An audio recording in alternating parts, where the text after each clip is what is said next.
Bonjour à tous. Aujourd'hui, je vous embarque au Congo, à Pointe-Noire pour être plus précis. Et l'histoire que je vais vous raconter fait froid dans le dos. Froid dans le dos dans le sens où elle nous rappelle que finalement le danger ne vient pas toujours de l'extérieur ou des étrangers. Le danger peut également venir de l'intérieur, de nos familles, de nos amis, de ces personnes à qui on fait totalement confiance, avec lesquelles on s'endort, on se réveille ou on mange.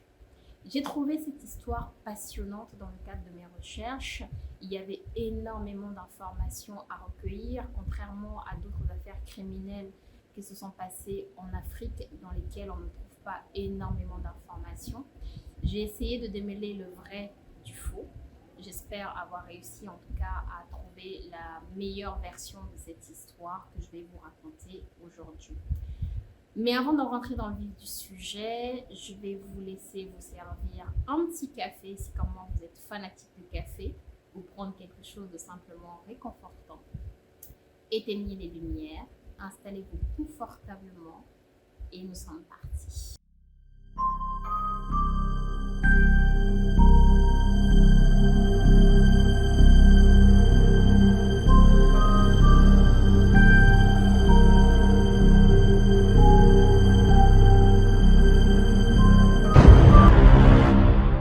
Nous sommes le dimanche 28 novembre 2021. Ce soir-là, vous avez une famille, la famille Ngoula, qui est très inquiète parce que leur fils et frère, Ephrem, n'est toujours pas rentré. Alors, ce matin-là, sa mère est allée à l'église avec ses sœurs. Elle a laissé Ephrem à la maison. Son mari était en déplacement et elle avait demandé en fait à Ephrem de surveiller les artisans qui venaient faire les travaux sur place. Donc, lorsqu'elle revient de l'église et qu'elle ne trouve pas Ephrem et que les ouvriers lui disent qu'il n'était pas là lorsqu'ils ont terminé les travaux, déjà elle est un petit peu surprise. Mais ensuite, la journée passe, la nuit arrive et Ephrem n'est toujours pas rentré. Et cela ne lui ressemble pas du tout. C'est un garçon qui est plutôt sérieux. Et si jamais il découche, même s'il a déjà 25 ans, il obtient toujours l'autorisation de ses parents avant de pouvoir sortir le soir ou découcher. Donc c'est vraiment quelque chose d'assez inhabituel. On essaye de contacter les amis, les membres de la famille pour essayer de voir si quelqu'un a eu des informations concernant Ephrem dans la journée. Et en fait, personne ne sait absolument où il se trouve.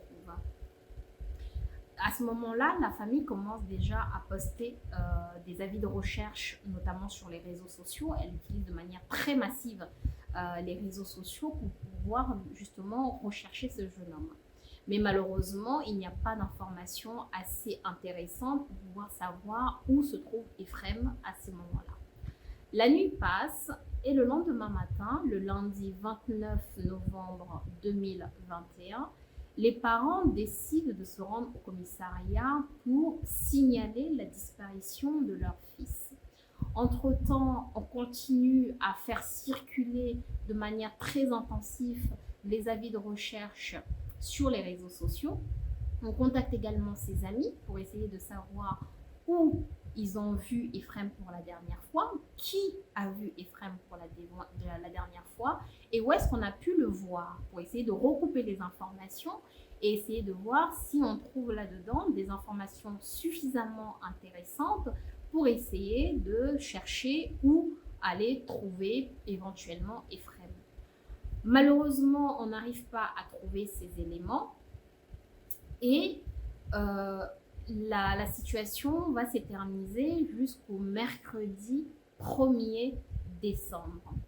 Le mercredi 1er décembre, les parents d'Ephrem décident d'aller faire le tour des hôpitaux et des morgues, comme c'est malheureusement le cas souvent pour des parents africains dans le cas de disparition, parce que dans ces cas-là, généralement, vu que la police ne met pas forcément en place immédiatement des grands moyens pour essayer de trouver la personne qui a disparu, la famille, une fois qu'elle commence à voir les moyens de recherche s'amenuiser, Elle va essayer d'aller faire le tour des hôpitaux pour voir si la personne est tombée malade et on l'a ramenée à l'hôpital.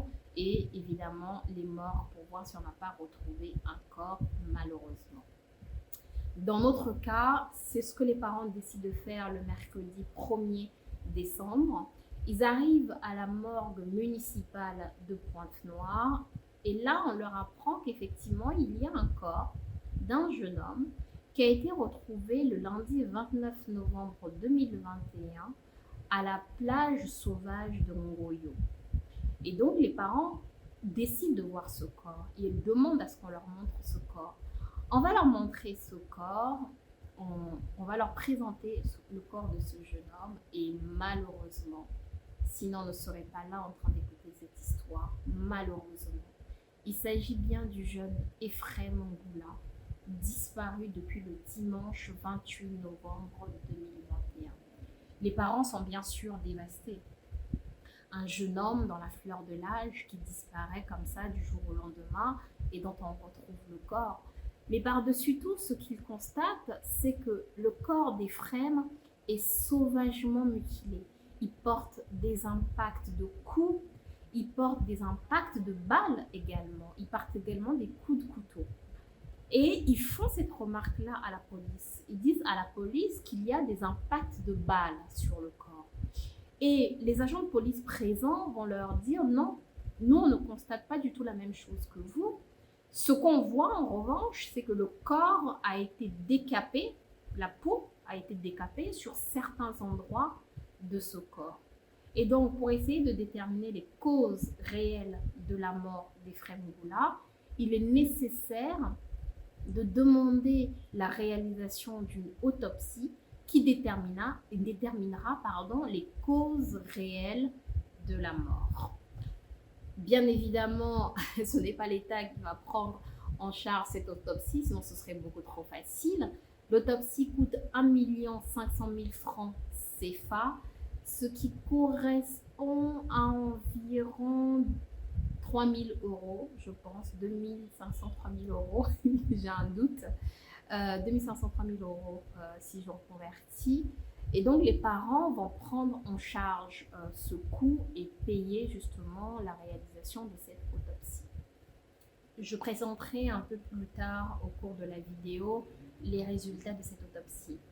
Quoi qu'il en soit, la découverte de la mort d'Ephrem, la découverte du corps et de la mort d'Ephrem est un choc pour beaucoup de personnes, non seulement parce que sa disparition avait été très fortement reléguée sur les réseaux sociaux, mais également à cause de la personne même qui est touchée par ce drame.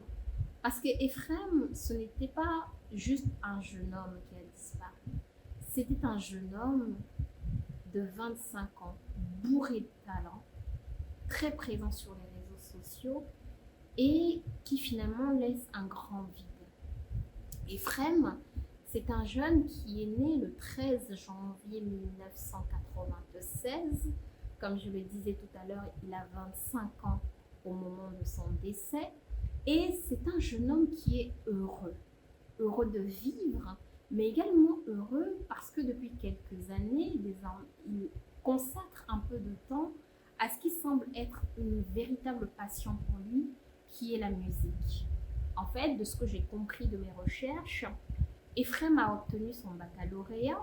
Lorsqu'il finit son bac et qu'il a son diplôme en poche, ses parents envisagent de l'envoyer étudier à l'étranger pour qu'il puisse poursuivre tout simplement sa vie, sa carrière, etc. Mais malheureusement, en attendant que les choses se mettent en place et qu'il puisse voyager, il passe un certificat sur place à Pointe-Noire dans les métiers de l'informatique. Il passe une première attestation, il devait passer une deuxième attestation. Et en attendant, il a beaucoup de temps libre et il décide de consacrer ce temps libre à la musique qu'il affectionne particulièrement. Et d'ailleurs, son chanteur préféré, c'est vraiment Hiro. Il voue une véritable admiration à Hiro. Et ce qu'il chante, ce sont des chansons d'amour. Vraiment, des chansons d'amour. D'ailleurs, vous trouverez sur YouTube plusieurs des chansons qu'il a laissées pour la mémoire collective. Il suffit de taper Danga Boy sur YouTube et vous trouverez ses chansons. J'ai écouté 2 ou 3 de ses chansons et je trouve que c'est un jeune homme qui était vraiment très talentueux. C'était un Congolais, il savait chanter, voilà, on va faire court. C'est un jeune homme qui est très talentueux et surtout il chante des histoires d'amour qui vous touchent le cœur, tout simplement. L'amour, il va d'ailleurs le rencontrer au début de l'année 2021 lorsqu'il rencontre Emmanuelle Salgado. Alors, d'Emmanuelle Salgado, on sait très peu de choses. Ce qu'on sait surtout, c'est que c'est une jeune fille qui a 18 ans, qui est encore lycéenne, qui est en première et qui fréquente un lycée qui s'appelle les Trois Glorieuses. Lorsqu'ils se rencontrent, ils se tombent amoureux et ce qu'on peut vraiment dire, c'est que Ephraim était vraiment très amoureux, très amoureux même d'Emmanuelle.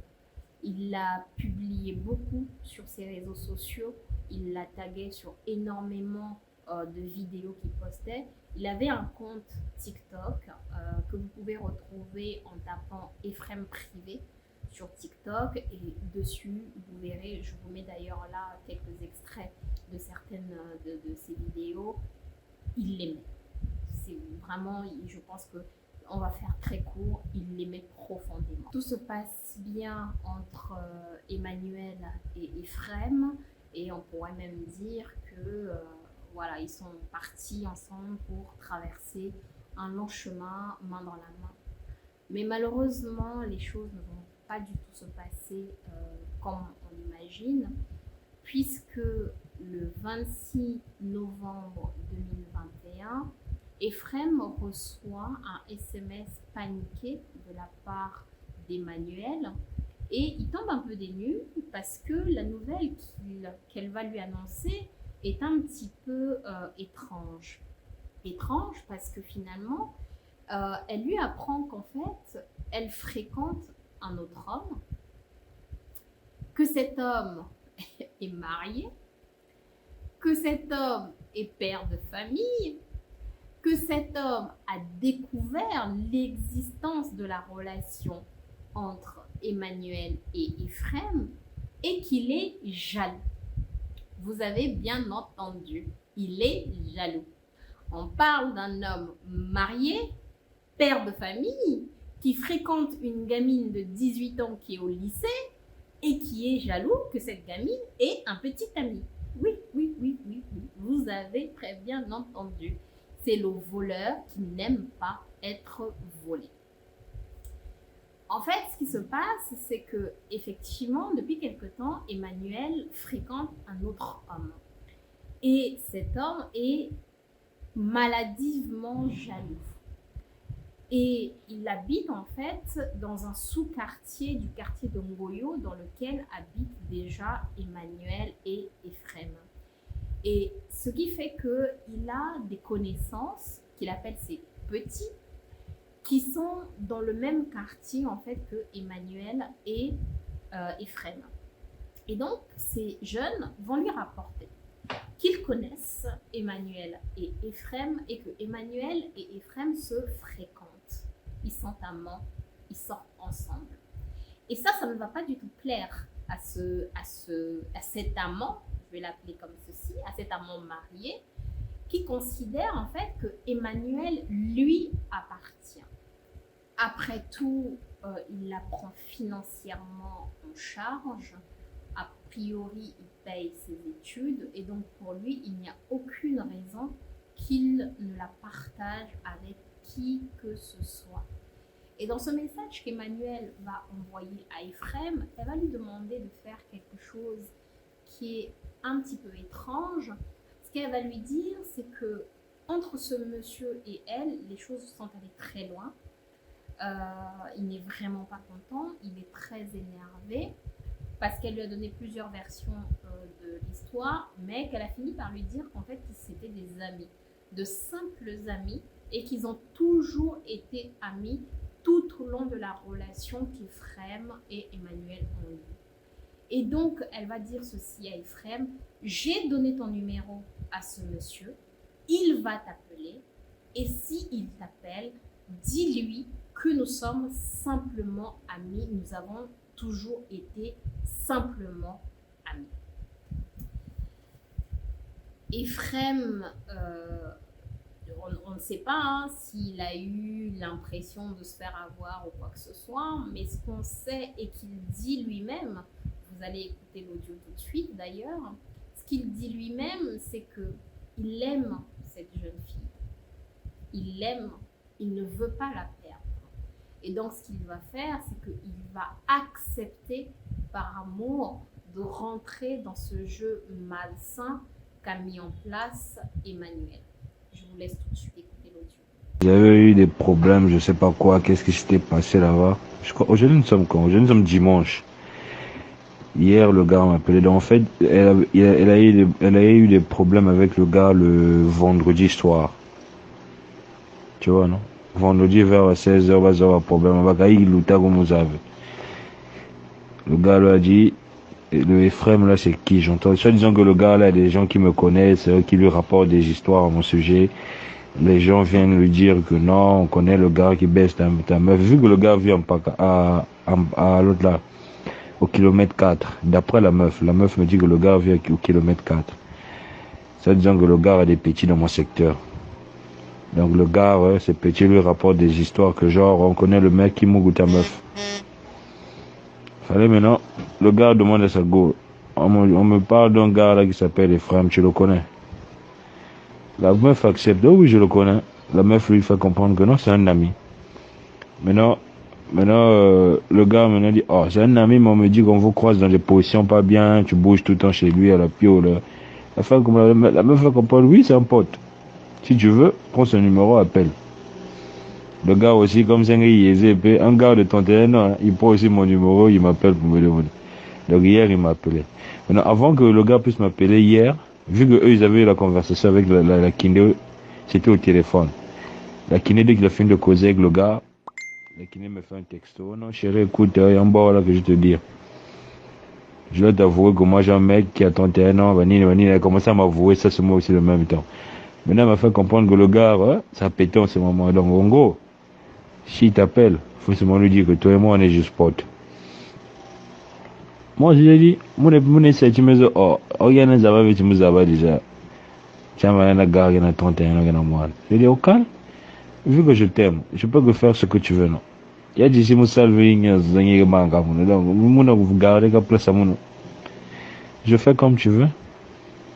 Moi, je croyais que moi et la go, on croyait que le gars devait m'appeler le vendredi soir. Par mon gars, samedi, à 14h, c'est le gars qui m'appelle.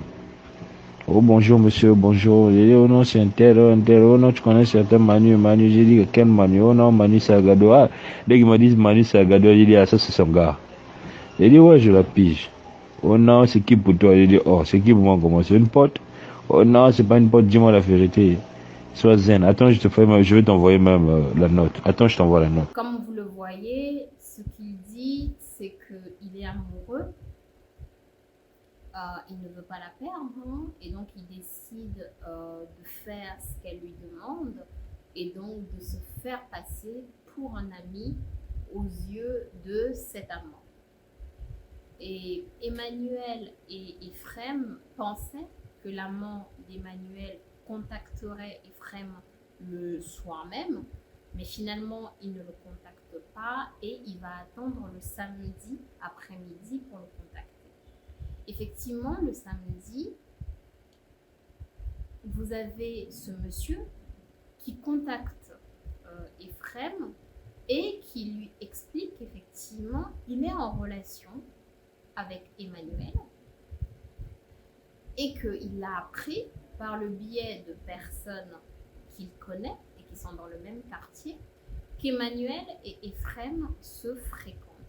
Et ce qu'il souhaite connaître, c'est finalement la vérité. Est-ce qu'ils se fréquentent, oui ou non? C'est qui pour toi? Pardon? Je m'excuse pour les questions ambiguës que je te posais, quoi. Donc, on a un petit souci passé chez son ami.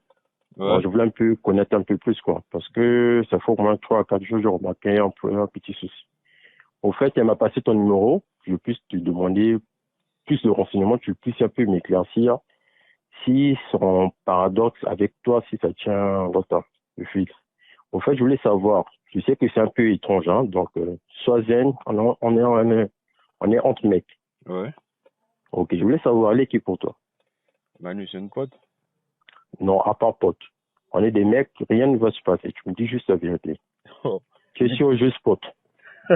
Mais si on n'est pas pote, donc on est quoi donc? Déjà de un, elle m'avait dit qu'elle a un mec. Donc, Elle a un mec, c'est ouais. ça. Donc, toi, avec elle, il n'y a jamais eu un problème, une histoire, rien. En fait, elle et moi, on peut dire, comment je peux expliquer ça? On est trop complices du genre dans l'amitié. On n'a pas une relation en fait. Tu es sûr On est, que on ta est fille, elle me dit proches en fait. On est proches en fait. d'être proche. Et elle me dit que toi, tu étais son ex. Non, c'est pas le cas. Non, elle t'a menti. C'est juste Elle peut-être a tu menti. connais les femmes. Tu connais les femmes, c'est du genre, peut-être elle veut juste te rendre jaloux ou bien. T'inquiète, on n'a jamais eu de relation avec elle. Parce qu'il y a un de mes petits qui est dans ton secteur, parce qu'il m'a parlé de toi aussi. Il m'a dit ouvertement que non, je te connais très bien. Que genre, toi, avec elle, il y avait eu une relation. Ah bon, quel petit, c'est quel petit? Ouais, une épicier là, Braza. Ah. Ah. Ouais. En fait, la position, quand tu me vois avec Manu, tu vas croire qu'on est ensemble. Non, attends. Toi, tu es une go, non?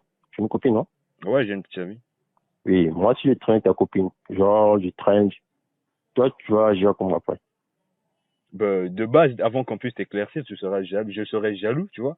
Avant qu'on puisse me dire, oh, je serais jaloux. Dans mes questions sont normales, non? Je peux te poser sur les questions. Bon, oui.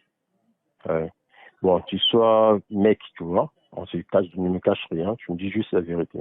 Ouais. Dis-moi juste s'il y a un truc, je ne ferai rien d'autre. Depuis que tu m'as appelé, tu m'as posé la même question et je te répète la même réponse. Oui, voilà pourquoi, parce que si je te pose cette question, parce que ça fait 2 à 3 reprises.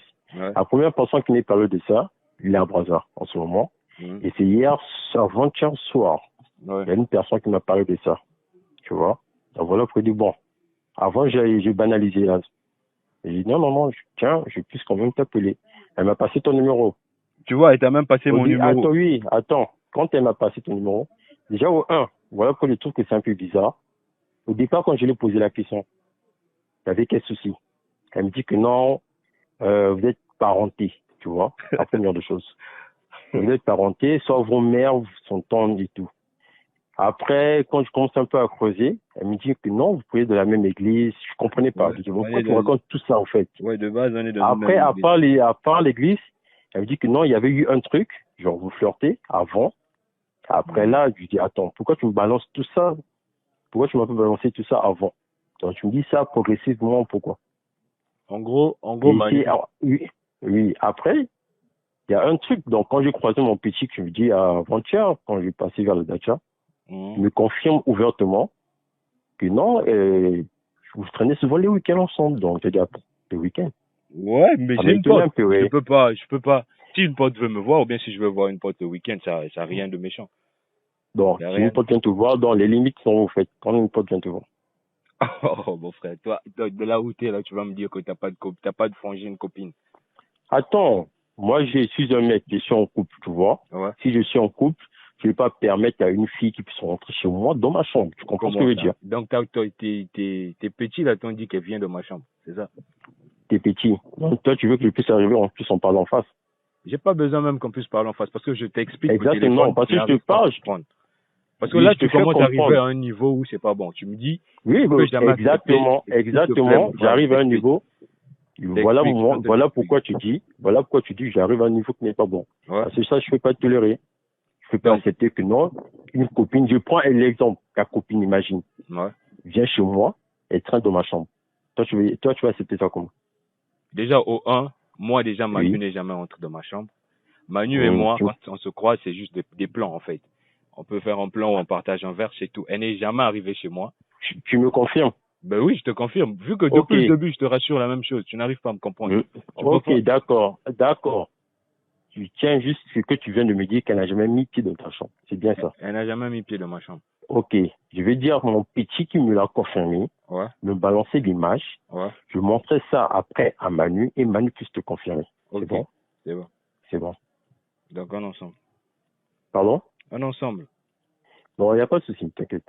C'est bon. Comme vous pouvez le voir, c'est une situation qui est un petit peu bizarre parce que j'ai l'impression d'être dans une situation où vous avez l'amant qui appelle le mari pour dire au mari d'où tu fréquentes ta femme. J'ai un peu cette impression. Même si Emmanuel et Ephrem n'étaient pas mariés, il n'empêche qu'ils avaient une véritable relation depuis plusieurs mois. Cette relation était connue. Pour preuve, Emmanuel venait chez Ephrem et sa famille, puisqu'elle rentrait jusqu'à sa chambre. Ephrem publiait Emmanuel sur ses réseaux sociaux. Bref, c'était une relation connue de tous. Il n'y avait pas de secret là-dessus. Et Emmanuel et Ephrem ont commencé leur relation avant qu'Emmanuel ne débute sa relation avec son amant. Et cet amant est marié. Je tiens vraiment à le répéter. C'est un homme qui est marié, qui est en train de faire cette crise de jalousie à une personne que lui-même finalement trompe d'une certaine manière. Anyway, quoi qu'il en soit, la conversation se termine, on raccroche et on arrive donc au dimanche 28 novembre 2021. Je vous ai expliqué un petit peu le déroulé de la découverte de la disparition d'Ephrem tout à l'heure. Ce matin-là, comme je le disais, sa mère part à l'église avec les sœurs d'Ephrem. S'il y a son mari qui est en déplacement, et donc elle laisse Ephrem à leur domicile et lui demande de surveiller les travaux qui sont en cours. Ephrem décide que pendant que les artisans sont occupés à vaquer à leurs occupations, lui-même va faire quelques vidéos TikTok qu'il va publier. Je ne l'ai pas dit tout à l'heure lorsque je présentais le personnage, mais sur son compte TikTok, il publie énormément de vidéos humoristiques que vous pouvez aller regarder. Je trouve que c'est un jeune homme qui, je l'ai déjà dit au départ, qui avait vraiment du talent et je trouve qu'il était aussi plein d'humour. J'ai beaucoup apprécié beaucoup de vidéos que j'ai pu voir de lui. En tout cas, il a décidé de faire quelques vidéos TikTok. Il a d'ailleurs publié ce jour-là. Et entre-temps, il reçoit un coup de fil de ses amis qui lui disent en fait qu'ils sont dans les environs de chez lui, s'ils peuvent se voir rapidement. Bon, lui dans sa tête, il sait très bien qu'il ne peut pas aller très loin dans la mesure où on l'a laissé responsable des travaux qui sont en train de se passer à la maison. Et donc, il s'habille assez rapidement, il met un bermuda, il met un débardeur et il décide de partir attendre ses amis devant le portail. Lorsqu'il arrive à l'extérieur, ses amis ne sont toujours pas là. À ce moment-là, il se déplace légèrement. Ils seront à la boutique qui se trouve à côté pour s'acheter quelque chose. C'est à ce moment-là que ses amis le contactent pour lui dire « Ah, mais regarde la voiture qui est là, on est à l'intérieur, rejoins-nous. » Il va rejoindre ses amis. Alors, à ce stade de l'histoire, je n'ai pas plus d'informations sur ce qui a pu se dire, ce qu'on a pu dire à Ephrem pour l'amener à monter dans le véhicule pour suivre ses amis, pour arriver jusqu'au lieu où on va le retrouver. Mais en tout cas, on sait, on a la certitude qu'en tout cas il est monté et qu'il est parti avec eux.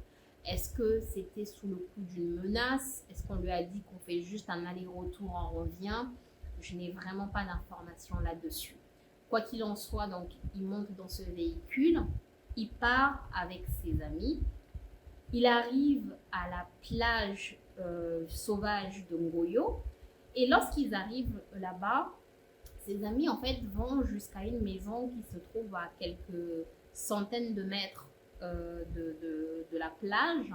Ils rentrent dans cette maison et là, surprise, Ephrem retrouve Emmanuel Salgado, sa petite amie, et un monsieur qu'on devinera plus tard étant monsieur Merveille O'Neill Intika, le fameux amant marié. Vous l'avez compris, c'était un guet-apens.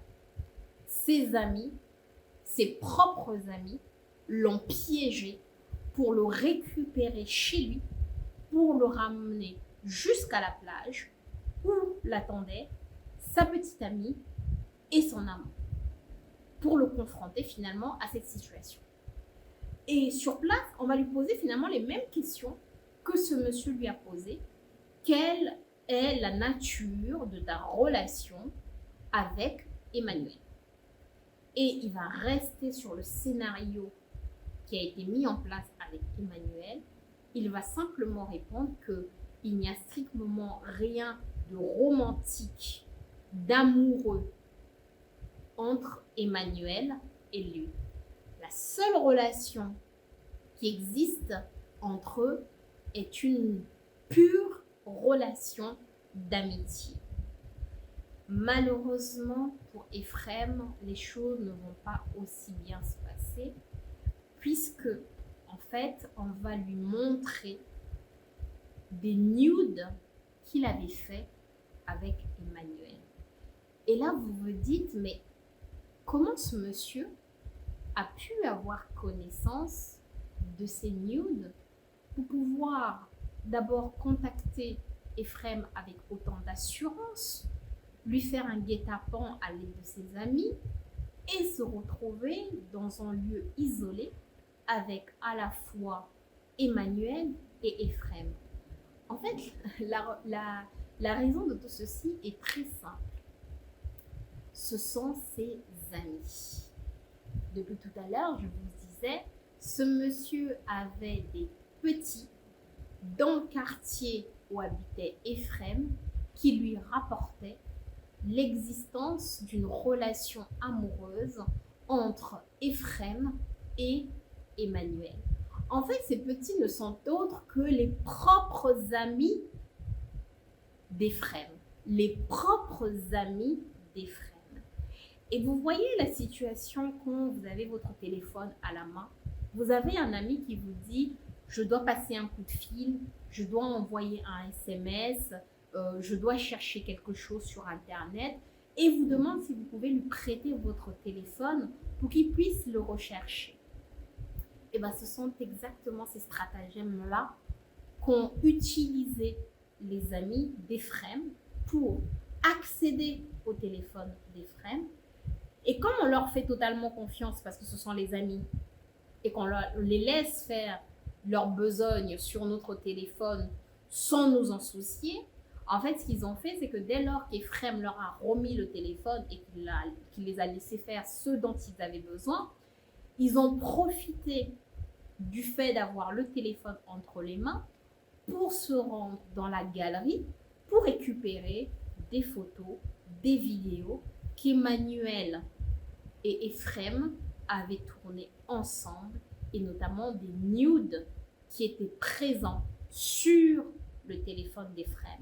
Et ce sont ces informations qui avaient été transmises à Merveille, qui est donc l'amant de Emmanuel, et qui lui avait permis d'être assuré de l'existence d'une relation amoureuse entre Ephrem et Emmanuel, sa petite amie. Dans la mesure où Ephrem ne voulait pas dire la vérité sur la nature de sa relation avec Emmanuel, on lui présente ses nudes et surtout, on ne lui laisse même pas le temps de réagir. On se met à le frapper, à le tabasser, à le cogner de manière tellement violente.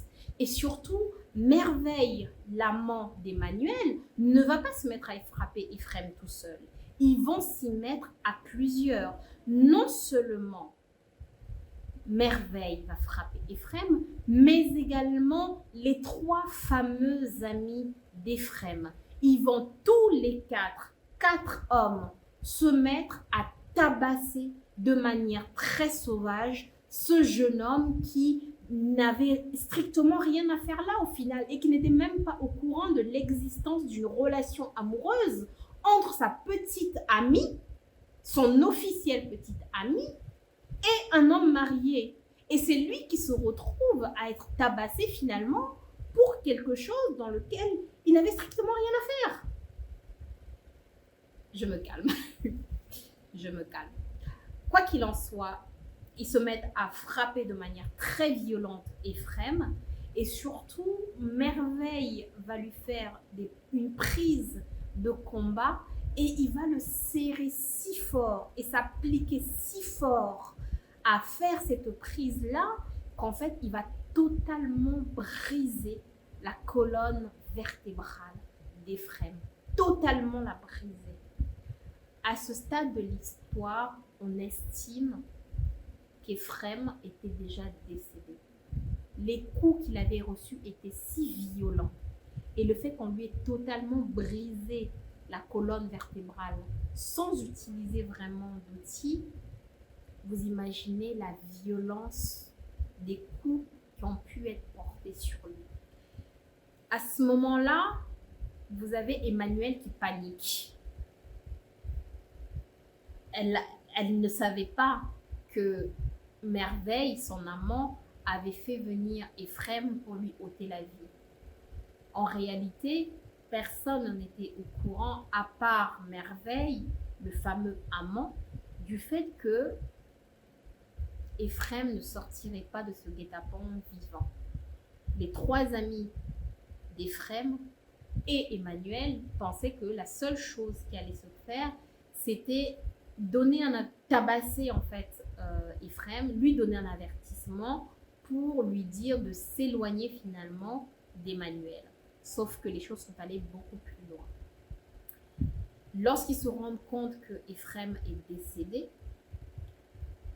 Merveille va dire à Emmanuelle qu'elle va rentrer chez elle, qu'elle va se comporter comme si elle était à la recherche d'Éphrem, histoire de se créer un alibi. Et que pour le reste, il allait s'en occuper. Et donc, qu'est-ce qu'il va faire à ce moment-là?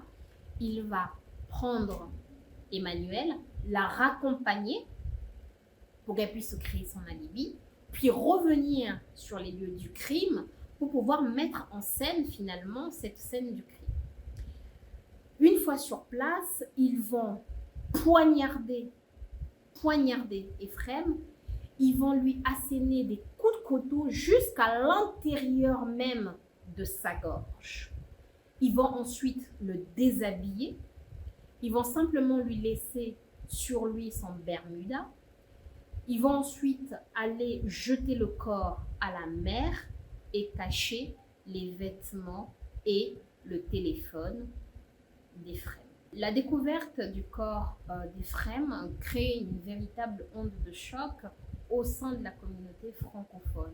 Vous avez tout de même un jeune homme de 25 ans qui était en pleine fleur de l'âge, qui avait des projets, qui était plein d'avenir et qui est découvert assassiné dans des circonstances obscures et assez sauvages. Vous avez donc une enquête qui va se mettre en place pour essayer de déterminer à la fois les causes de la mort, mais également les auteurs de ce crime. Dans ce contexte-là, vous allez avoir énormément d'informations qui vont fuiter sur les réseaux sociaux. Et parmi ces informations, il va y avoir en fait un échange de SMS qu'il y a eu entre Emmanuelle Salgado et un ami d'Éphrem. En fait, nous sommes avant le 1er décembre 2021, donc avant la découverte du corps à la mort par les parents. Tout le monde est en train de chercher Éphrem et il y a un ami qui a un éclair et qui se dit « Tiens, Emmanuelle est sa petite amie. Elle doit savoir où il est. Et si elle ne sait pas où il est, elle peut peut-être nous mettre sur la piste en fonction des endroits qu'il aimait peut-être fréquenter. » Et donc, il va lui poser la question, et va lui demander en fait si elle ne sait pas où se trouve Éphrem. Elle va lui répondre qu'elle ne sait pas. Et il va lui dire, mais tu es quand même sa go. Et elle va répondre un truc qui est assez bizarre. Elle va dire, non, son ex. Personne n'était au courant qu'ils avaient rompu. Au contraire, tout le monde était persuadé qu'Éphrem et Emmanuelle étaient toujours ensemble. Et quand cet ami d'Éphrem insiste pour savoir où est Éphrem, elle va lui répondre, il est mort. Comment tu peux savoir qu'une personne est décédée alors que cette personne est portée disparue, que sa disparition vient tout juste d'être signalée à la police et qu'aucun corps n'a été découvert? Ça, c'est la première chose. Deuxième chose, lorsqu'on découvre le corps, évidemment, la famille est choquée, elle est attristée et il y a une veillée qui se met en place. On pleure le mort, on pleure le décédé. Et les gens sont choqués de ne pas voir Emmanuelle se rendre à la veillée, soutenir cette famille. Et les gens apprennent également qu'elle avait un nouveau petit ami. Et donc, qu'est-ce qui se passe? En fait, on commence à lui faire un peu des reproches. Et elle va envoyer un vocal qui a totalement fuité sur TikTok et autres, où elle va expliquer que pourquoi elle va se rendre à la veillée. Après tout, elle n'est pas Dieu, elle ne va pas le ressusciter. Et dans ce vocal, elle défend également mordicus son nouveau petit ami, disant qu'il n'a absolument rien fait à Ephrem, qu'il n'y est pour rien dans son décès, qu'on le laisse tranquille, etc. Que de toute façon, il y a des personnes qui sont en train d'être interrogées par la police concernant cette histoire et que parmi ces personnes ne se trouve absolument pas son nouveau petit ami qui, lui, est au deuil de son propre père. Parce que oui, je ne vous ai pas dit, mais le jour où les parents d'Ephrem trouvent le corps de leur fils à la morgue, le 1er décembre 2021, c'est également le jour où l'amant d'Emmanuelle, Merveille Onil-Intika, va perdre son père. D'après mes recherches, mais je n'ai aucune certitude là-dessus, donc c'est une information que je donne vraiment avec des pincettes. D'après les informations que j'ai pu lire, en fait, lorsque les choses ont commencé un petit peu à mal tourner, Merveille Onil-Intika va décider d'aller voir son père pour lui avouer son crime. Parce que son père est un homme accompli, son père est un homme qui a un long carnet d'adresses et son père est donc une personne qui aurait pu le sortir de cette situation en utilisant ses connaissances. Sauf que le père de Merveille Onil-Intika est un homme fort religieux. Il fait partie des kimbanguistes de Brazzaville, de Pointe-Noire en l'occurrence, qui est une sous-catégorie en fait de chrétiens. Les kimbanguistes sont très impliqués dans la religion. Ce sont des personnes qui suivent les préceptes de l'Église et qui sont très impliqués dans ce qu'ils font. À une certaine époque, au Congo, ils étaient même considérés comme une secte, tant ils étaient impliqués dans les principes religieux. Et donc, quand il apprend que son fils a ôté la vie à quelqu'un, il aurait fait un AVC et serait donc décédé le 1er décembre 2021, le jour même où on a découvert le corps d'Ephrem Ngula à la morgue. Et donc, quand on fait la veillée d'Ephrem et qu'on recherche les personnes qui sont auteurs de son décès, Merveille Onil-Intika, l'amant d'Emmanuelle Salgado, est lui aussi au deuil de son propre père qui serait décédé après avoir appris ce que son fils avait fait. Et donc, lorsque Emmanuelle Salgado dit « de toute façon, la police est en train d'interroger des gens, les gens qui sont interrogés aujourd'hui, il n'y a pas mon petit ami dedans », ce petit ami, pendant ce temps-là, est lui-même à la veillée de son propre père. Je vous mets l'audio tout de suite. Non, mais vous étiez là comme il a tiré sur Ephrem. Ou bien les gens qui disent que c'est lui qui a tiré sur Ephrem, il était là. Ils ont vu la personne qui a tiré sur Ephrem ou la personne qui a kidnappé Ephrem. Vous avez des preuves pour accuser quelqu'un comme ça là. Vous avez des preuves. Est-ce que vous savez que ça peut aller à la justice pour aller, vous allez témoigner. Vous avez rien vu, vous avez entendu, il n'y a pas de preuves, mais vous accusez quelqu'un comme ça. Tirer sur Ephrem. Vous avez vu qu'il a tiré sur Ephrem. Ah, Seigneur Jésus-Christ. Ah, l'Afrique. Non, mais sérieux, hein? Bras. Merci beaucoup, ma chérie. J'ai compris le message, mais je ne vais pas fuir, je vais rester ici. Parce que même la police est derrière tout ça.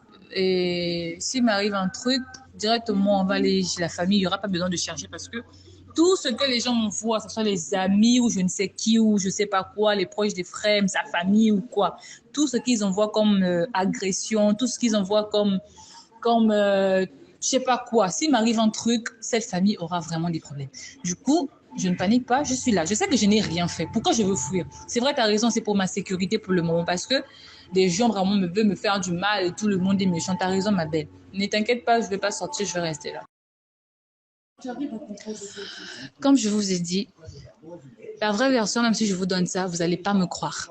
Donc, on attend comme la vérité va se savoir. Parce que là, il y a beaucoup de versions. Si je te donne ma version, tu vas entendre encore d'autres choses. Et moi, tu vas pas me croire. Pourquoi? Parce que je suis seule qui parle. Je suis la seule qui va te dire cette version-là. Et que ce que tu vas entendre, ça sera que mon mec l'a eu à l'agresser, à le menacer. Aujourd'hui, si c'est vrai que mon mec avait agressé ou menacé, ça me fait mal. C'est un être humain. Je connais Ephraim. On a eu une relation avant et on était proches. Je connais bien Ephraim. Ça me fait très mal de savoir qu'il est mort. Ça me fait très mal de savoir qu'aujourd'hui, il n'est plus parmi nous. C'est un homme comme moi. Ça pouvait être bien moi. Ça pouvait bien être moi ou quelqu'un d'autre. Mais Dieu m'a épargné ça. Et aujourd'hui, malheureusement, c'est lui. Ça me fait mal. C'est un être humain. Ça me fait très mal. Très, très mal. Mais tu veux que je fasse quoi? Que je vais le ressusciter? Je ne pense pas. Du coup, on est là, on est en train de suivre l'affaire. De mon côté aussi, je suis en train de suivre l'affaire. Ça me fait très, très mal. Très mal. Très mal.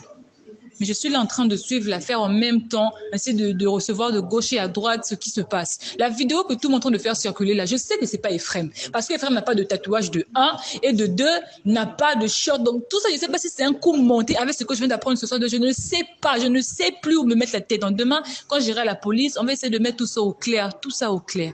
Si tu veux en savoir plus, sois gentil avec moi, s'il te plaît. Et en plus de ça, tu crois que moi, ça me fait rien. Je suis pas un robot. Je suis une personne, j'ai un cœur. J'ai un cœur et je sais ce que sa famille ressent, je sais ce que les gens ressentent. C'est pas à cause de mon copain. Mon copain n'a rien fait. Si mon copain fait quelque chose, il devait être en garde vue. Parce que quoi? On devait avoir des preuves contre lui. Mais il n'y a pas de preuves. Il y a aucune preuve.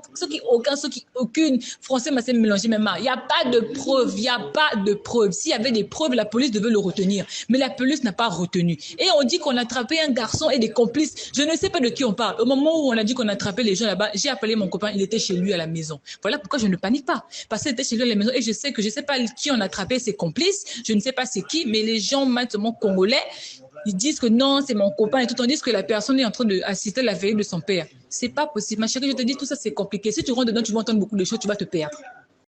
Cet audio est très révélateur, je trouve, de la personnalité d'Emmanuelle Salgado.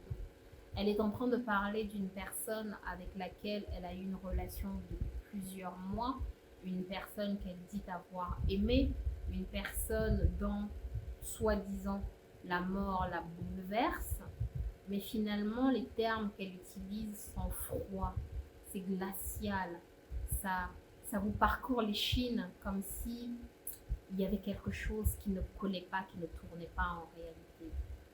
Je ne vais pas le ressusciter. On ne te demande pas de le ressusciter. On te demande d'aller simplement apporter ton soutien, comme n'importe quelle personne proche a pu apporter ce soutien à sa famille, à ses parents, à ses amis. Aussi simplement que cela. Le lendemain, lorsque Emmanuelle Salgado se rend à la police pour être entendue, je pense que de ce que j'ai pu lire sur la personnalité de cette jeune fille, sur sa manière d'être, à mon sens, elle est arrivée à la police avec un peu de dédain, un peu de supériorité, un peu de suffisance, en se disant que je suis la maîtresse d'un homme riche, dont le père a des contacts, il ne peut strictement rien m'arriver. Sauf que nous sommes en Afrique. Nous sommes en Afrique. Et en Afrique, malheureusement, certains droits des personnes arrêtées, c'est pas trop ça. Et donc, Emmanuelle va être interrogée. L'une des choses qui a intrigué, très fortement intrigué la police, c'est que lorsqu'on lui montre des vidéos où on voit apparaître Ephraim Ngoula, lorsqu'on lui montre des photos d'Ephraim Ngoula, Elle dit que non, ça ne peut pas être Ephrem parce qu'il ne portait pas de Bermuda. Et là, on se dit, mais attends, si toi, tu n'étais pas avec lui le jour de sa mort, comment peux-tu affirmer de manière aussi certaine qu'il ne portait pas telle chose? Là, on a un petit peu coincé. Elle commence à barbouiller des choses et là, une gifle. Une gifle. C'est ce qui va faire sortir quelque chose de sa tête. C'est-à-dire que le policier excédé a giflé Emmanuel Salgado. Ça lui a fait sortir le cerveau. Quand son cerveau est sorti, elle s'est rappelée que, attendez, j'étais bien avec lui ce jour-là, mais je n'ai rien fait. C'est-à-dire que j'étais avec des amis d'Ephrem. Nous avons tous décidé d'aller à la plage. Et à ce moment-là, nous avons demandé à Ephrem de nous accompagner. Nous sommes simplement rendus à la plage ensemble. Mais il ne s'est strictement rien passé. Je ne suis pas responsable de sa mort. Je ne suis pas au courant de ce qui a pu se passer pour provoquer sa mort. Deuxième gifle. Le cerveau est revenu à l'intérieur. Là, elle s'est dit, attendez, j'étais bien là. J'étais présente au moment où il est décédé. Et là, après cette deuxième gifle, elle va raconter dans le menu détail absolument tous les événements qui ont conduit à la mort d'Ephrem. Et elle va également situer toutes les personnes qui étaient présentes au moment de son décès et finalement répartir les responsabilités entre tous les protagonistes. Elle va vraiment raconter depuis le moment où Merveille va contacter Ephrem pour lui poser des questions sur ce qui s'est passé entre lui et Emmanuel jusqu'au moment où Merveille et les amis d'Ephrem vont tabasser Ephrem, l'assassiner et la raccompagner, elle, chez elle, pour qu'elle puisse se créer un alibi et retourner sur place pour arranger la scène de crime. Elle situe absolument tout le monde, elle raconte absolument toute l'histoire, elle ne laisse aucune place au doute. Dans les heures qui ont suivi, tout le monde est arrêté, tout le monde est placé en garde à vue. Et ce qui va finalement choquer dans cette histoire, c'est quand on va découvrir les personnes qui ont été impliquées dans l'histoire de la mort d'Ephrem. Jusque-là, je vous ai parlé d'Emmanuel Salgado, qui était sa petite amie, c'est choquant. Je vous ai parlé de Merveille O'Neill Itika, qui était l'amant d'Emmanuel Salgado, mais je ne vous ai pas parlé de ses amis, parce que 4 personnes ont été arrêtées, en plus de Merveille et d'Emmanuel. Alors, il y a 4 personnes qui ont été arrêtées, mais dans les recherches, on ne voit apparaître que 3 noms. Le nom de la 4e personne, malheureusement, je n'ai pas réussi à l'obtenir. Mais sur les 3 personnes, non, les 3 autres personnes qui ont été arrêtées, les 3 sont des amis avérés, certains, sûrs d'Ephrem. Lorsque Ephrem a disparu, ces jeunes gens ont participé à la distribution, entre guillemets, des avis de recherche. Ils les ont publiés sur leur réseau, ils ont recherché Ephrem. Lorsque le corps d'Ephrem a été retrouvé, ils ont publié sur leurs réseaux sociaux leur peine, leur souffrance. Je vais vous lire l'un des posts qui a été publié par un ami d'Ephrem qui a fait partie justement du quatuor qui a été à l'origine de son décès. Je vous le lis sur mon téléphone. C'est Yann Odilon Kembo qui écrit sur sa page Facebook: ah frérot, pourquoi toi? Je n'arrive pas à le croire. Tu es parti trop tôt. Ah, il met des bonhommes tristes et en pleurs et il écrit: Que ton âme repose en paix. À la suite de cette publication, une autre personne va faire une publication pour regretter le décès d'Ephrem.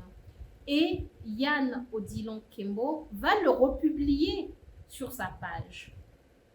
Cette personne a écrit « Il ne demandait qu'à vivre, mais hélas, quelqu'un d'autre a décidé de lui ôter la vie. Justice pour Ephrem. » Yann Odilon Kembo approuve ce message et le publie sur sa page. Mais là où je trouve que le vice est poussé encore plus loin, c'est qu'en fouillant sur sa page Facebook, j'ai trouvé un poème que Yann Odilon Kembo avait publié il y a quelque temps.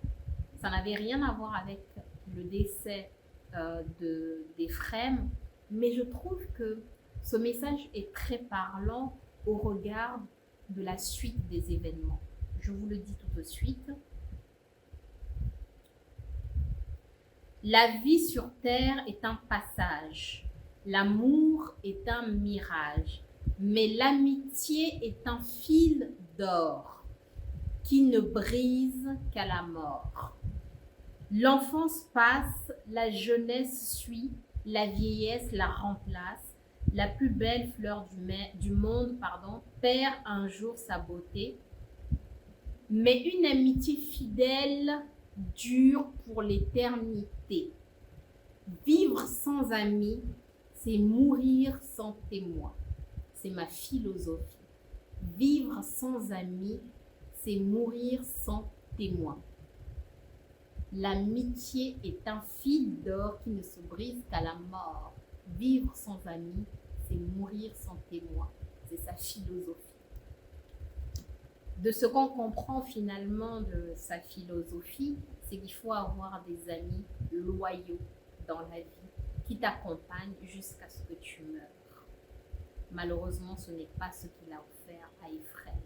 Son amitié était plus que quelque chose de toxique, et c'est cette amitié-là qui l'a conduit à la tombe. D'autres amis d'Ephrem seront arrêtés dans le cadre de cette enquête. Ils ont tous avoué. Et lorsqu'ils ont avoué, Yann Odilon Kembo va accompagner les enquêteurs jusqu'à l'endroit où il avait caché les vêtements et le téléphone portable d'Ephrem Mouloula. Et ils ont tous ensuite été présentés au procureur de la République et ils sont en détention provisoire depuis. Pourquoi je vous raconte cette histoire aujourd'hui? Tout simplement parce qu'à l'époque où cette histoire est sortie, elle a vraiment fait beaucoup parler Internet, énormément parler Internet. Et comme je le disais au départ, il y a tellement d'informations sur ce dossier, sur cette affaire, qu'on ne sait pas qu'est-ce qui est vrai, qu'est-ce qui ne l'est pas. On trouve tellement d'informations, on ne sait pas quelle est la vérité, quelle n'est pas la vérité. Il faut vraiment recouper les informations, aller chercher, discuter même avec des personnes qui ont connu Ephrem pour essayer de tirer le vrai du faux, n'est-ce pas? Mais aujourd'hui, cette histoire, elle remonte un petit peu. Elle commence à ressortir dans le fil d'actualité pour la simple et bonne raison que nous sommes aujourd'hui plus d'1 an après l'arrestation des 6 personnes qui ont été impliquées dans la mort d'Ephrem Mouloula. Ce jeune homme a été enterré, sa famille a quitté le quartier de Ngoyo à Pointe-Noire où ils habitaient parce que c'était quelque chose de beaucoup trop douloureux pour eux. Les 6 personnes qui ont été arrêtées ont toutes avoué. On a réussi à rattacher chacune de ces personnes au crime qu'ils ont commis. Ils ont tous été présentés à un procureur de la République et ils ont tous été placés en détention. Mais à ce jour, aucune, je dis bien aucune audience n'a eu lieu. Aucun procès n'a été prévu. Aucune de ces personnes n'a été jugée. Aucune condamnation n'a été prononcée. Aucune, rien, zéro, nada. Vous avez le corps qui a été retrouvé, vous avez des preuves matérielles, le corps a été retrouvé, vous avez des preuves matérielles, vous avez les personnes qui ont avoué, vous avez des audios, vous avez des échanges entre eux. Tout ça est entre les mains de la justice et personne n'a été officiellement condamné. Ils sont en prison, mais n'ont pas été condamnés, aucun procès n'a eu lieu. Et on connaît les prisons en Afrique. Lorsque tu es quelqu'un qui a de l'argent, tu n'es pas en prison, tu vis chez toi, c'est-à-dire que tu vas dormir chez toi le soir, tu rentres à la prison le matin, la journée tu sors pour aller prendre ton petit déjeuner et pour aller au restaurant. Enfin, il suffit que tu aies l'argent pour payer les bons gardiens et qu'ils fassent ce que tu as envie de faire. Et surtout, il y a une chose primordiale qu'il faut dire ici, c'est que en novembre 2022, vous avez une vidéo qui a été publiée sur les réseaux sociaux par Emmanuelle Salgado. Oui, je vous ai dit qu'elle était en prison. Oui, elle a publié une vidéo sur les réseaux sociaux. Sur cette vidéo, donc, elle est en train de se filmer avec un téléphone Android. Et sur ce téléphone, elle dit quelque chose que je trouve très parlant. Ouais, c'est la maison d'Afrine. Il m'a dit, bon, wesh, on est trop canon et tout.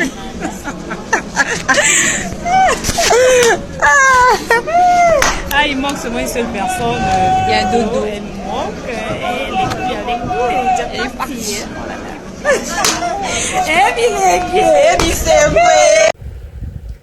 Je le dis en lingala, elle secoue les seins et elle dit Elengi, Bisengo, quelque chose comme ça. Ça veut Elengi, ça veut dire c'est le goût. Et Sengo ou Bisengo, ça veut dire la joie, le bonheur. On parle d'une personne qui est en prison pour avoir quasiment fait assassiner son petit ami par son amant. Elle publie une vidéo sur Internet, ça ne fait même pas un an qu'elle est en prison, quoi, pour aller dire c'est la joie de vivre, c'est le bonheur, c'est génial, la vie est trop belle en fait, c'est merveilleux. Et ça, c'est triste et c'est choquant parce que c'est en fait faire un pied de nez à la famille d'Ephrem qui, à mon avis, n'a toujours pas fait le deuil de la mort de ce jeune homme. Et surtout, on se pose des questions. Pourquoi ces personnes n'ont toujours pas été condamnées aujourd'hui? Pourquoi n'y a-t-il toujours pas eu d'audience? Pourquoi? J'ai mon avis personnel. Je ne sais pas si elle est vraie. Je ne sais même pas si elle se rapproche de près ou de loin de la réalité. Mais je pense que Merveille O'Neal Itika est un homme fortuné. Effectivement, son père avait un carnet d'adresses suffisamment intéressant pour le sortir de cette situation. Malgré le décès de son père, c'est une personne qui reste dans un milieu, dans un cercle favorisé, avec justement ses contacts favorisés. J'ai comme l'impression que dans cette histoire, on l'a mis en prison pour calmer la vindicte populaire. On les a mis en prison pour les éloigner de l'opinion publique qui aurait dit que les autorités n'ont pas fait ce qu'il y avait à faire, qui aurait dit que les autorités ont réservé un traitement de faveur à une personne qui avait les moyens et qui côtoyait également les élites du pays. Maintenant que la population s'est calmée, que cette histoire commençait un petit peu à rentrer dans les archives, on est en train d'envisager de les laisser partir. Si on les relâche en toute simplicité, en toute discrétion, qui le saura? Si on les laisse sortir de prison, qui fera quoi? Il n'y a pas eu de condamnation, il n'y a pas eu d'audience. Juridiquement parlant, ils ne sont aujourd'hui coupables de rien. Pourquoi on les garderait en prison? Et il y a une deuxième information que j'ai trouvée également dans le cadre de mes recherches et qui me permet justement de me questionner encore plus. Il a été indiqué sur plusieurs plateformes, réseaux, etc. que, en fait, on envisageait de relâcher Emmanuelle Salgado, de la sortir de la prison, parce qu'elle était enceinte. Oui, vous avez bien entendu. Elle est en prison, elle vit bien, elle a grossi, elle fait des TikTok avec son téléphone, elle est enceinte, et on va donc la relâcher pour préserver la vie humaine qu'elle porte, alors qu'elle n'a pas hésité à prendre elle-même une vie humaine qu'elle n'a absolument pas respectée. Si ces informations sont vraies, et si ce que je pense du deal qu'aurait peut-être Merveille O'Neill Tika avec certaines autorités pour calmer la vindicte populaire et ensuite le relâcher est vrai, je trouve que ce serait vraiment honteux pour la justice de mon pays. Ce serait vraiment quelque chose de non honorable, si je puis dire, pour la justice en Afrique en général. J'espère que je me trompe, mais la vie, l'avenir nous le dira. Voilà, c'était tout pour cette histoire. J'espère qu'elle vous a intéressé. Elle était un petit peu longue, mais il y avait tellement d'éléments, tellement d'informations à donner. Il y en a même que j'ai pas pu donner parce que je vois la vidéo avancer au fur et à mesure. Et je ne voulais pas non plus faire beaucoup trop long. Mais j'espère qu'elle vous a intéressé et j'espère vraiment vous revoir sur ma chaîne. Si cette histoire, vous l'avez trouvée passionnante comme moi et que vous voulez voir plus d'histoires de ce genre, n'hésitez surtout pas à vous abonner sur ma chaîne.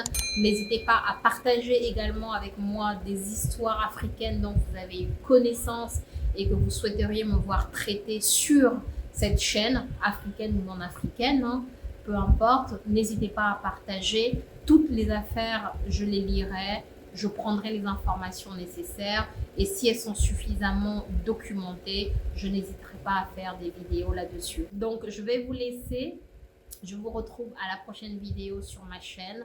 En attendant, n'oubliez pas de fermer vos portes et vos fenêtres. Bye!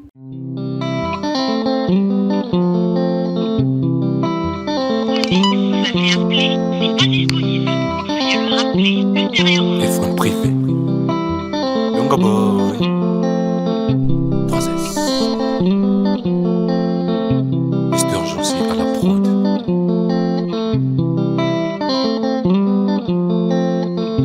Au début de notre amour, tu me disais que tu m'aimais. Au début de notre love, tu étais tellement sexy.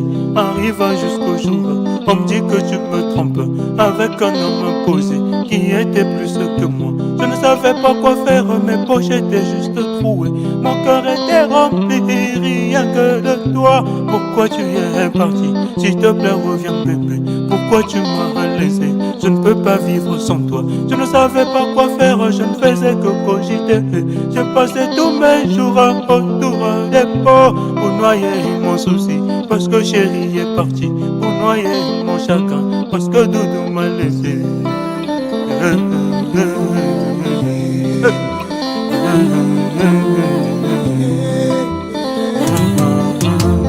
Qui a pu voler mon cœur, c'est cette fille. Qui a pu voler mon cœur, c'est cette fille. Qui a pu voler mon cœur, c'est cette fille.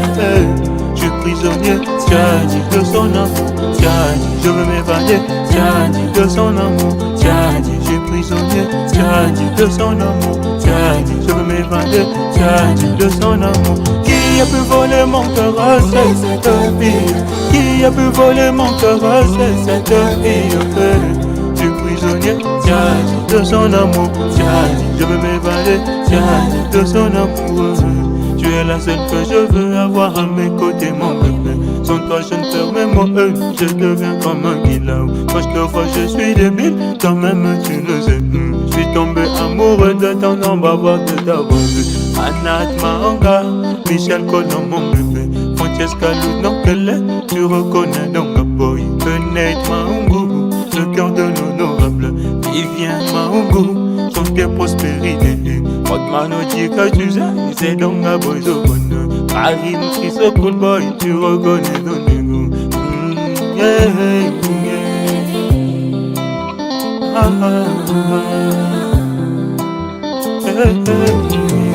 Qui a pu voler mon cœur, c'est cette fille. Qui a pu voler mon cœur, c'est cette fille. Qui a pu voler mon cœur, je suis prisonnier, j'ai dit de son amour, j'ai dit je veux m'évader, j'ai dit de son amour, j'ai dit je suis prisonnier, j'ai dit de son amour, j'ai dit je veux m'évader, j'ai dit de son amour, j'ai dit je suis prisonnier, j'ai dit de son amour, le Messi de la rumba congolaise, Harley Jordan, Mr. Jancy toujours à la pro, Destin Maïnga. Au complexe scolaire Fernand Nathan, je salue Monsieur Ewa, Monsieur Bazo, Madame Nana, Madame Manili. Dongobo, Princesse Fabius le boss suble canadien, ma voiture est belle. Dongobo, Muriel Maonga, la sœur de Eunette Maonga, la grande sœur de Anat Maonga. Veut-il que Naza déjà n'a Kati, Nazo Mela, 3S Studio. Qui a pu voler mon cœur, c'est cette fille. Qui a pu voler mon cœur, c'est cette fille. Qui a pu voler mon cœur, je suis prisonnier, j'ai dit de son amour, j'ai dit. 3S, Super Show Studio, j'en suis